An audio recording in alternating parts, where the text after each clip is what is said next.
पाकिस्तान की मारूफ पॉप गुलकारा नाजिया हसन के भाई गुलकार जोहेब हसन ने इंडियन अरबपति और टाटा सन्स के चेयरमैन एमिरेट्स रतन टाटा की मौत पर उनसे जुड़ी माजी की कुछ यादों को सोशल मीडिया पर शेयर करते हुए बताया है कि रतन टाटा से उनकी पहली मुलाकात कब और किस तरह हुई और उसने उनकी जिंदगियों पर कितना असर डाला। जोहेब हसन ने अपने फेसबुक अकाउंट पर एक तवील पोस्ट में लिखा कि एक दिन उनकी वालदा ने नाजिया हसन को फोन देते हुए कहा कि नाजिया और जोहेब, तुम्हें मिस्टर रतन के नाम से किसी शख्स का टेलीफोन आया है।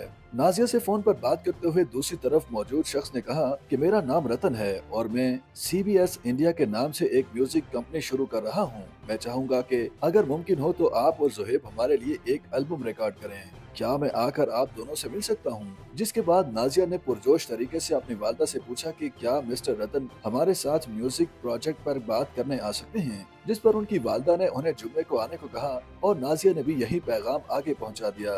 जोहेब ने अपनी पोस्ट में बताया कि जुम्मे को एक दराज कद अच्छा लिबास पहने सूट में मलबूस एक शख्स हमारी रिहायशगाह पर पहुंचा। उसके चेहरे पर हल्की सी मुस्कुराहट थी और वो इंतहाई नर्म लहजे वाला इंसान था। उन्होंने कहा कि बात करते हुए वो एक मुखलिस इंसान लग रहे थे, लेकिन हमें अंदाजा नहीं था कि वो कौन हैं और ना ही उन्होंने अपना तारुफ करवाया। उन्होंने सिर्फ इतना कहा कि अगर आप लोग राजी हैं तो इस पर काम करते हैं और इस बात को यकीनी बनाएंगे कि जो मुआहिदा हो उसे आपका वकील और वालिदैन जरूर देखें और अगर आप इसमें किसी चीज से मुत्तफिक ना हो तो मुझसे बराह रास्त बात करें। जोहेब हसन ने लिखा कि उसके बाद जो भी हुआ तारीख का हिस्सा बन गया और हमने यंग तरंग एल्बम तैयार की जो मुमकिन तौर पर पहली म्यूजिक वीडियोस थी जो इंडिया और साउथ एशिया ने देखी।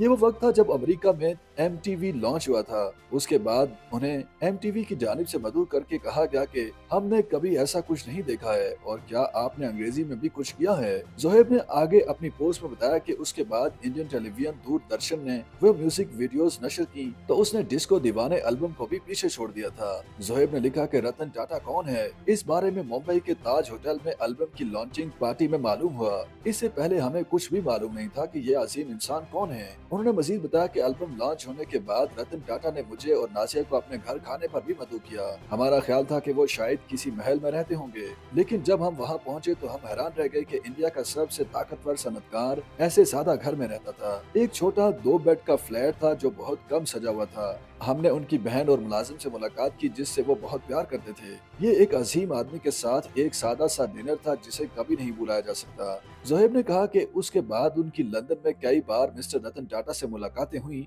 जिसमें उन्होंने नाजिया और उनके वालिदैन के बारे में पूछा।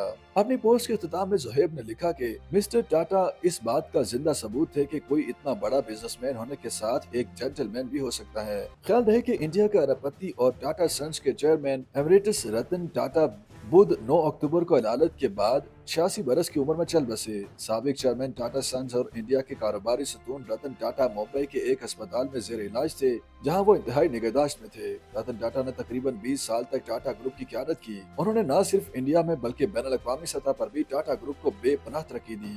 YouTube पर गूगली न्यूज देखने के लिए youtube.com की सर्च बार में गूगली न्यूज TV टाइप करें। गूगली न्यूज के पेज पर सुर्ख रंग के सब्सक्रिप्शन वाले बटन पर क्लिक करना ना भूलिए। YouTube पेज पर अपलोड होने वाली वीडियो से बाखबर रहने के लिए बेल आइकन पर क्लिक कीजिए। आपको हर नई वीडियो के बारे में नोटिफिकेशन मौसूल हो जाएगा।